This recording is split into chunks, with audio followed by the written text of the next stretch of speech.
Hello दोस्तों, स्वागत है आपका अपने चैनल बिंदास हिस्ट्री में। मैं हाजिर हूं फिर से एक नए वीडियो के साथ जिसमें मैं आप लोगों को एनटीए यूजीसी नेट के प्रीवियस ईयर क्वेश्चंस को करवाने वाला हूं। इससे पहले मैंने मध्यकालीन भारत के इतिहास का प्रीवियस ईयर क्वेश्चन दिसंबर 2013 का पार्ट 1 करा चुका हूं और ये पार्ट 2 है ना। ये प्रीवियस ईयर क्वेश्चन दिसंबर 2013 का पार्ट 2 है। किस टॉपिक का है? तो ये मध्यकालीन भारत का है। ठीक है, किसका है? मध्यकालीन भारत का है। अब आप लोगों के एग्ज़ाम डेट्स भी नज़दीक आने वाले हैं। ठीक है, तो उन्हीं को ध्यान में रखते हुए मैं कंप्लीट प्लेलिस्ट को आज अपलोड करने वाला हूं। तो आप लोगों ने अगर अभी तक इस चैनल को सब्सक्राइब नहीं किया है तो प्लीज़ इसे सब्सक्राइब करें। और उससे पहले एक चीज़ और, ये है मेरा टेलीग्राम लिंक है। ठीक है ना, अगर आप लोग इस टेलीग्राम लिंक से नहीं जुड़े हैं तो जल्द से जल्द जुड़ जाएँ, इसलिए कि जितने भी प्रकार के इम्पॉर्टेंट पीडीएफ्स होते हैं या और भी जितने भी इम्पॉर्टेंट सूचनाएं होती हैं वो मैं यूट्यूब के अलावा यहाँ भी डालता हूँ, और पीडीएफ वगैरह तो नोट्स वगैरह जो है वो टेलीग्राम पे ही शेयर करता हूँ। और ये हमारा यूट्यूब का चैनल लिंक है। जैसा कि मैं अपने हर वीडियो में बोलता हूँ कि पहले आप इस सेशन को देख लें। यदि आपको ये सेशन पसंद आता है और आपको लगता है कि वाकई में इस क्लास से आपको कुछ बेनिफिट हुआ है या होगा, तो ही आप इस चैनल को सब्सक्राइब करें, अन्यथा कोई बात नहीं है। ठीक है, और मैं हमेशा अपने वीडियो में एक बात को दोहराता हूं कि प्रीवियस ईयर क्वेश्चन का महत्व बहुत ज़्यादा है। जो भी विद्यार्थी नए हैं या पहली बार अटेम्प्ट दे रहे हैं, उन्हें ये बात मालूम होनी चाहिए कि प्रीवियस ईयर क्वेश्चन का बहुत ही अहम महत्व है। प्रीवियस ईयर क्वेश्चन का हमें गहन अध्ययन करना चाहिए, क्योंकि एनटीए यूजीसी नेट के एग्ज़ाम में कई प्रश्न आपको ऐसे होंगे जो कि प्रीवियस ईयर क्वेश्चन से डायरेक्टली या इनडायरेक्टली पूछ लिए जाएंगे। ठीक है, तो यदि आप प्रीवियस ईयर क्वेश्चन को करके जाते हैं, अच्छे से करके जाते हैं, तो आपको बहुत सारी चीज़ों की जानकारी होती है ना। उसके अलावा आप अपने आप को भीड़ में आगे पाते हैं। तो आइए समय को ना बर्बाद करते हुए मैं शुरू करता हूँ आज का पहला क्वेश्चन, जो कि मध्यकालीन भारत के इतिहास का प्रीवियस ईयर क्वेश्चन है। तो आइए पढ़ते हैं। निम्नलिखित में से किस ग्रंथ, ठीक है ना, किसकी बात हो रही है? निम्नलिखित में से किस ग्रंथ में फिरोज शाह तुगलक, ठीक है ना, किसकी बात हो रही है? फिरोज शाह तुगलक की नहर योजना का विस्तृत विवरण है ना। यानी कि फिरोज शाह तुगलक ने जो नहर बनाया था या बनवाया था, उसका विस्तृत विवरण हमें किस में प्राप्त होता है? ठीक है, तो इसका जो विस्तृत विवरण है वो हमें तारीख मुबारक शाही से प्राप्त होता है। किससे प्राप्त होता है? तारीख मुबारक शाही से। तारीख मुबारक शाही में ही फिरोज शाह तुगलक की नगर निर्माण या नगर निर्माण बोल रहा हूँ मैं, सिंधु में चला गया, नहर निर्माण, ठीक है ना, नहर निर्माण की तमाम जानकारी है ना, उसका विस्तृत अध्ययन या विवरण वो हमें तारीख मुबारक शाही में ही मिलता है। ठीक ना, फिरोज शाह के काल में क्या हुआ था कि नहरों का जाल बिछा दिया गया था। ठीक है ना, फिरोज शाह के काल में क्या हुआ था? नहरों का जाल बिछा था फिरोज शाह के काल में। ठीक है ना, कहाँ कहाँ इसने नहरों को बनवाया? तो इसने सतलज नदी पर, जैसे कि सतलज नदी के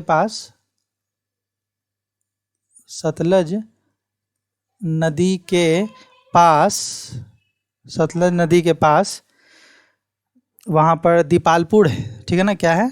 दीपालपुर। ठीक है, दीपालपुर के पास इसने नहर बनवाया। दीपालपुर के पास नहर बनवाया। ठीक है, इसके अलावा और क्या किया इसने? यमुना नदी से सिरपुर के पास, कहाँ पर? दूसरा कहाँ पर? ये तो पहला ये हो गया। दूसरा इसने किया यमुना नदी से सिरपुर। ठीक है ना, यमुना नदी से सिरभुर। ठीक है ना, सिरभुर के पास एक नहर खुदवाई, सिरभुर के पास। ठीक है, और पंजाब राज्य को भी सिंचित किया था इसने।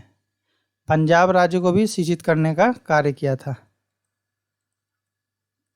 पंजाब राज्य को भी सिंचित किया था। ठीक है, सिंचित किया।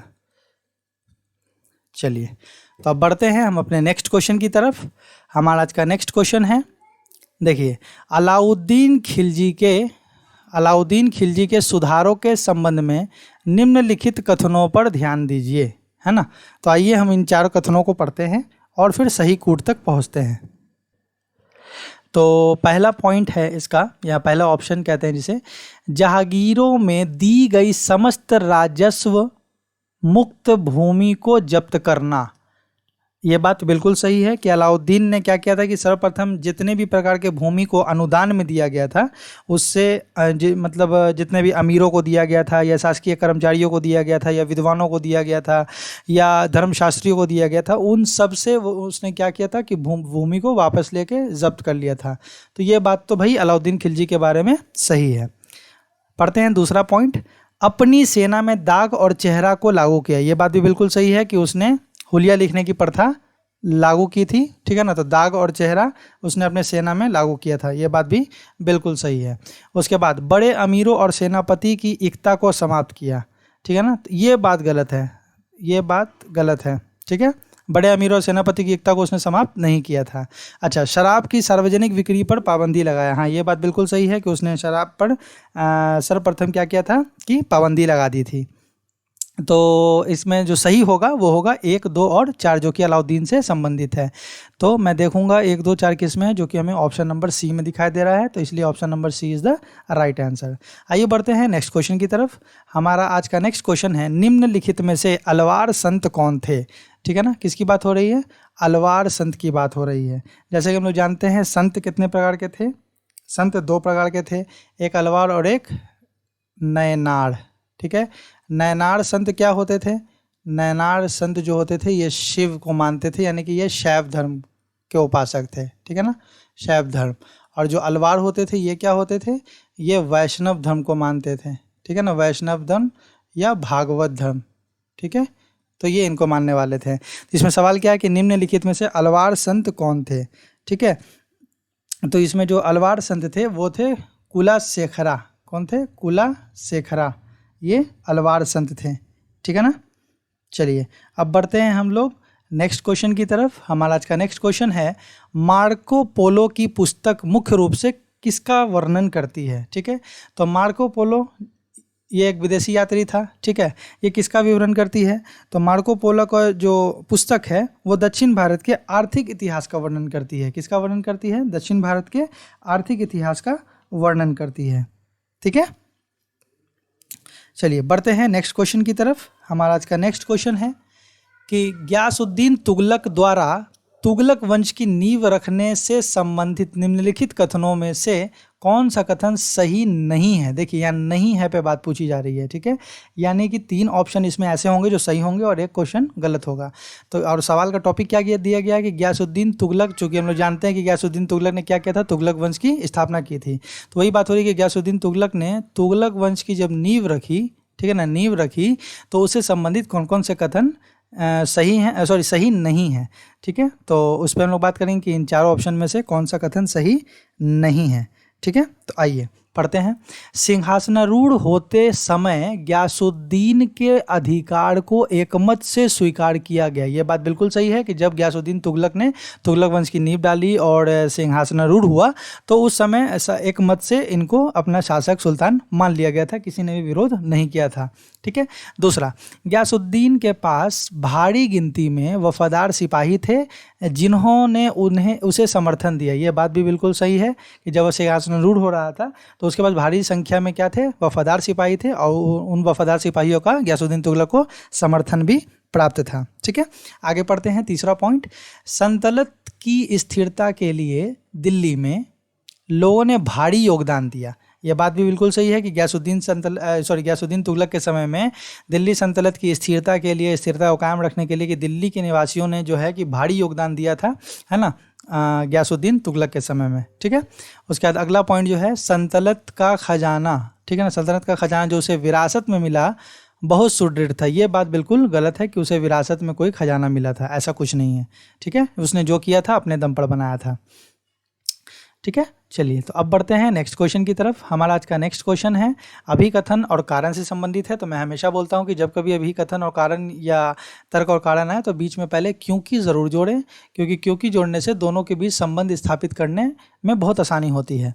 तो आइए पढ़ते हैं, दिल्ली के सल्तनत काल में, ठीक है ना, किसकी बात हो रही है? दिल्ली की बात हो रही है, ठीक है। और सल्तनत काल की बात हो रही है कि दिल्ली के सल्तनत काल में शासकीय अधिकारों का व्यवहार शरीयत द्वारा संचालित होता था, ठीक है। शरीयत किसे कहते हैं? जो मुस्लिमों का जो कानून होता है ना, मुस्लिमों का कानून वो शरीयत कहलाता है, ठीक है।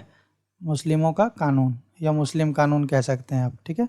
तो शरीयत कहलाता है क्योंकि राज्य का ध्येय संपूर्ण देश को दारुल हर्ब से दारुल इस्लाम में परिवर्तित करना ना था। देखिए कितना छोटा ना लिख के कन्फ्यूज करना रखा है ना, परिवर्तित करना ना था, ठीक है।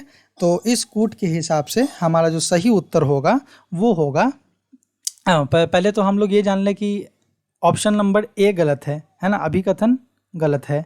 हमारा अभिकथन क्या है? गलत है, क्योंकि दिल्ली सल्तनत के काल में या दिल्ली के काल में सल्तनत काल में शासकीय अधिकारियों का व्यवहार शरीयत द्वारा संचालित होता था। ये बात बिल्कुल गलत है, ठीक है। लेकिन राज्य का जो सारा ध्यान था वो संपूर्ण देश को दारुल हर्ब से दारुल इस्लाम में परिवर्तित करना ना था, ठीक है ना। अगर यही ना हटा दिया जाता और करना था होता तो ये भी बातें गलत हो जाती, ठीक है। तो यानी कि ये पॉइंट सही है, ठीक है ना, ये पॉइंट क्या है? सही है। लेकिन क्यों? क्योंकि यहाँ देखिए परिवर्तित करना ना था जोड़ा, क्योंकि दिल्ली सल्तनत में जो शासन करने वाले जो भी सुल्तान थे उनका यह मकसद कभी नहीं था कि धर्म परिवर्तन कराया जाए। इस समय की बात हो रही है, ठीक है। तो धर्म परिवर्तन कराया जाए तो ये नहीं था। तो जब नहीं था तो जाहिर सी बात है कि इसका मतलब है कि वो लोग अपने शरीयत के हिसाब से दिल्ली पर शासन नहीं करते थे, ठीक है ना। उनका शरीयत के हिसाब से उन्होंने दिल्ली पर शासन नहीं किया, ठीक है। तो इसीलिए जब दिल्ली शरीयत के हिसाब से दिल्ली पर शासन नहीं किया तो शरीयत उनको इस बात की गवाही नहीं देता था कि आप उन्हें धर्म परिवर्तन कराएं, ठीक है ना। तो यहाँ पर क्या लिखा? दारुल इस्लाम में परिवर्तन करना ना था। ये बात बिल्कुल सही है। अगर यहीं पर होता कि उनका धर्म परिवर्तन करना था तो ये बातें गलत हो जाती। इसलिए मेरा ए गलत है और आर सही है। ये हमें किस कूट में देखने को मिलता है? ऑप्शन नंबर डी में देखने को मिलता है, ठीक है। चलिए अब बढ़ते हैं नेक्स्ट क्वेश्चन की तरफ। हमारा आज का नेक्स्ट क्वेश्चन है, शेख सरफुद्दीन याहिया मनेरी सूफ़ी सिलसिले से संबंधित हैं, ठीक है। तो ये किस सूफ़ी सिलसिले से संबंधित हैं? शेख सरफुद्दीन याहिया मनेरी, ठीक है, ये किस सूफ़ी सिलसिले से संबंधित हैं? तो ये हैं फिरदौसी से, ठीक है ना। ये किससे हैं? फिरदौसी सिलसिला से संबंधित हैं, ठीक है। ये जो शेख सरफुद्दीन याहिया मनेरी थे ये सुहरावादी के फिरदौसी शाखा के प्रसिद्ध संत थे, ठीक है ना। किसके थे? सुहरावादी के फिरदौसी शाखा, ठीक है ना, फिरदौसी शाखा के प्रसिद्ध संत थे, ठीक है, प्रसिद्ध संत थे, ठीक है ना। और फिरदौसी शाखा का जो क्षेत्र था वो क्या था? बिहार तक ही था, ठीक है ना। फिरदौसी शाखा का जो क्षेत्र था वो कहाँ तक था? इनका जो क्षेत्र जो था ये बिहार में था और यहीं तक सीमित भी था, बिहार राज्य तक था, ठीक है ना।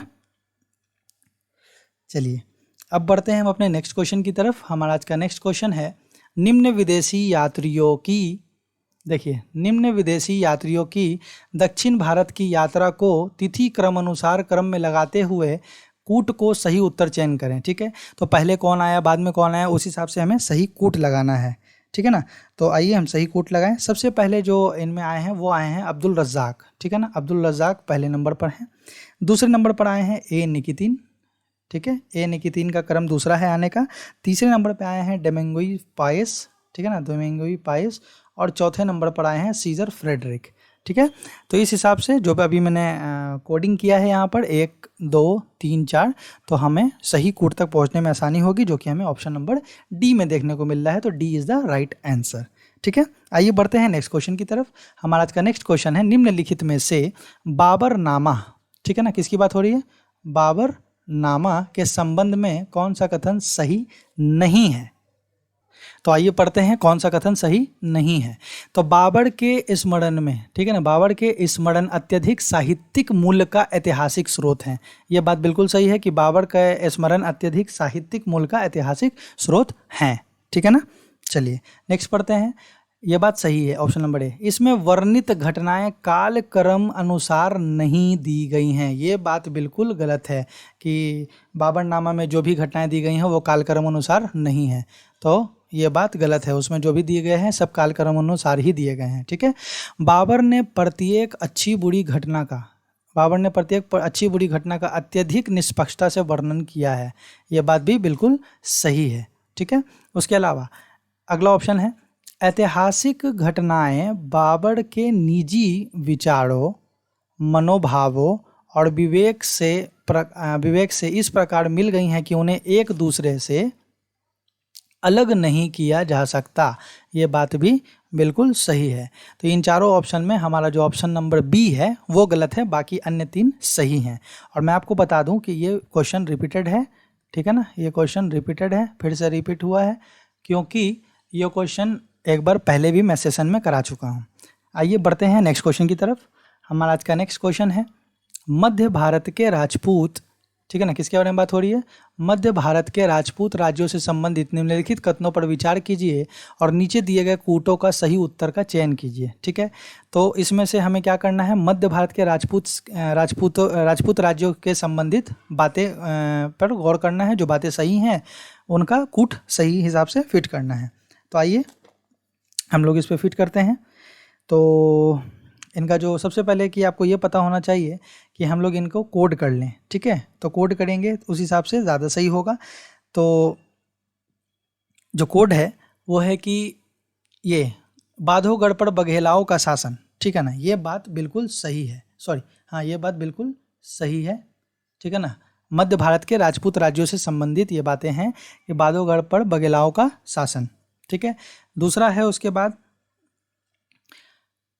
ओरछा उत्तर और दक्षिण के संपर्क मार्ग पर स्थित था। ये बात भी बिल्कुल सही है।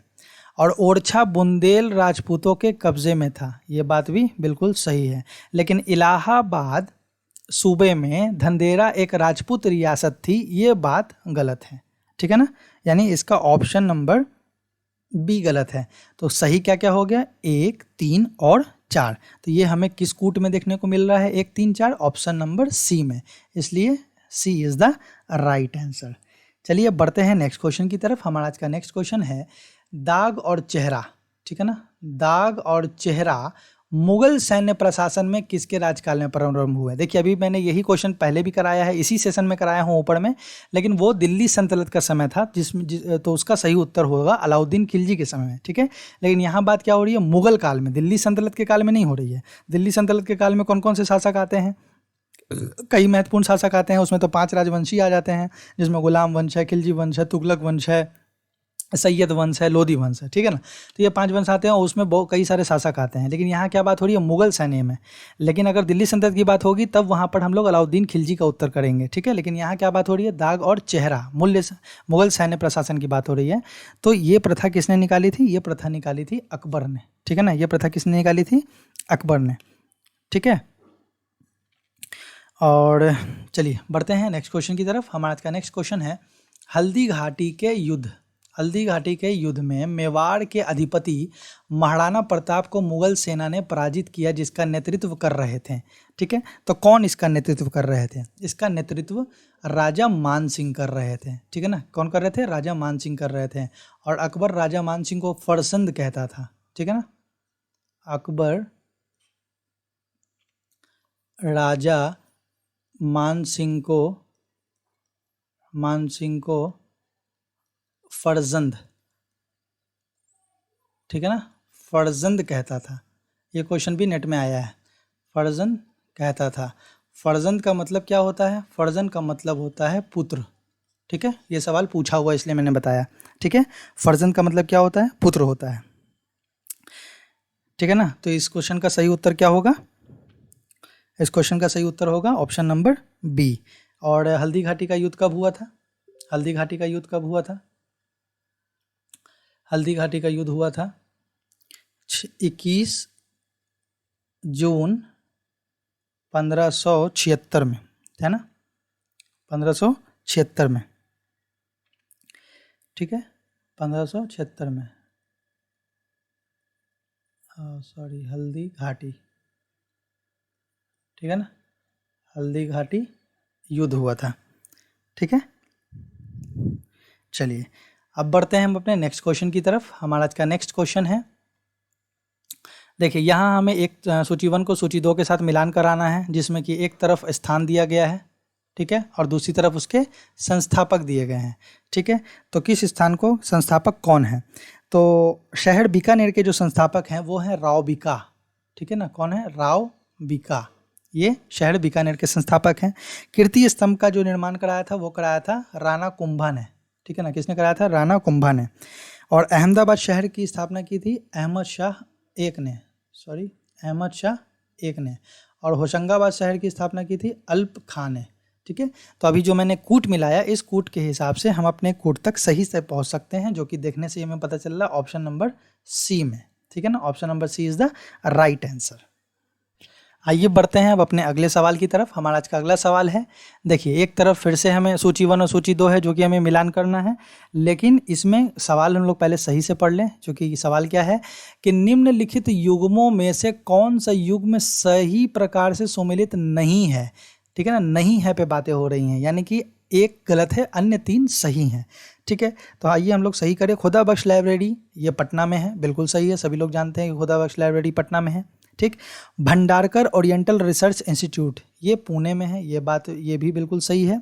नेक्स्ट, नेशनल लाइब्रेरी जो है ये नई दिल्ली में नहीं है। ठीक है ना, मैं इसे सही बता देता हूँ, नेशनल लाइब्रेरी जो है ये कलकत्ता में है। ठीक है ना, कहाँ है ये? कलकत्ता में। ठीक है, और सलारगंज म्यूजियम कहाँ है? वो हैदराबाद में ही है। ठीक है, तो ये उसका सही उत्तर हो गया। सही उत्तर सही नहीं है, तो ऑप्शन नंबर सी सही नहीं है और यही हमारा सही उत्तर होगा। आइए बढ़ते हैं नेक्स्ट क्वेश्चन की तरफ। हमारा आज का नेक्स्ट क्वेश्चन है कि निम्नलिखित में से कौन सा कथन सही नहीं है। ठीक है, यानी कि इसमें से 3 ऑप्शन सही होंगे और 1 ऑप्शन गलत होगा, हमें उसके बारे में पढ़ना है। तो आइए शुरू करते हैं। ऑप्शन नंबर ए, भारत के उत्तर मध्य काल के फारसी स्रोतों में ग्रामीण समाज के जीवन का विवरण बहुत सीमित है। ये बात बिल्कुल सही है। ठीक है, नेक्स्ट, इस अवधि में भारत की यात्रा करने वाले विदेशी यात्रियों ने ग्रामीण समाज का बहुत कम विवरण लिखा है। ये बात भी बिल्कुल सही है, क्योंकि सीमित है, कम है ना। नेक्स्ट पढ़ते हैं, क्षेत्रीय साहित्यिक स्रोत किसी हद तक ग्रामीण लोगों के जीवन और स्थिति की जानकारी प्राप्त करने में हमारे लिए सहायक होते हैं। ये बात भी बिल्कुल सही है। नेक्स्ट पढ़ते हैं, लगता है चारों ही सही होंगे, शायद हो सकता है। भू राजस्व से संबंधित राजस्व अभिलेखों की बड़ी मात्रा मध्यकालीन भारत के ग्रामीण समाज के इतिहास निर्माण में सहायक नहीं है। देखिए, नहीं है जोड़ दिया है ना, ये नहीं होना चाहिए था, तो नहीं है, ये बात गलत है। ठीक है ना, ये बात गलत है। अगर यही होता कि सहायक है तो ये बात भी सही हो जाती। ठीक है ना, तो ये ऑप्शन नंबर डी इसका गलत है। और हमसे क्या पूछा, कौन सही नहीं है, तो ऑप्शन नंबर डी सही नहीं है और यही हमारा सही उत्तर होगा। ठीक है, आइए बढ़ते हैं नेक्स्ट क्वेश्चन की तरफ। देखिए फिर से हमें अभिकथन और कारण दिया गया है ना। तो अभिकथन और कारण से पहले हम लोग क्या करेंगे, बीच में क्योंकि लिखेंगे। ठीक है, आइए अब अभिकथन को पढ़ते हैं। प्रत्येक जागीरदार प्राथमिक रूप से मनसबदार था, परंतु प्रत्येक मनसबदार जहांगीर नहीं था। वाह, बहुत अच्छा समझाने का प्रयास किया गया है कि प्रत्येक जागीरदार जो थे वो प्राथमिक रूप से मनसबदार तो थे।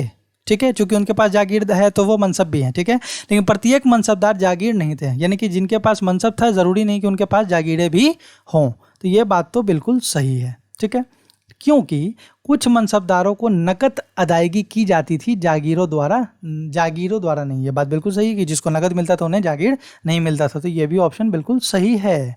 इसलिए हमारा जो सही उत्तर हो जाएगा, ए आर दोनों सही हैं और आर सही व्याख्या है एक ही, है ना, एक ही आर सही व्याख्या है। चलिए, ये ऑप्शन तो बिल्कुल सही हो गया। अब बढ़ते हैं नेक्स्ट क्वेश्चन की तरफ। हमारा आज का नेक्स्ट क्वेश्चन है, ईवान का मुगल वास्तुकला शब्दावली में क्या अर्थ है। ठीक है ना, शब्दावली में अर्थ पूछा जा रहा है किसका, ईवान का, मुगल वास्तुकला में। ठीक है ना, वास्तुकला में ईवान का शब्दावली का अर्थ क्या है।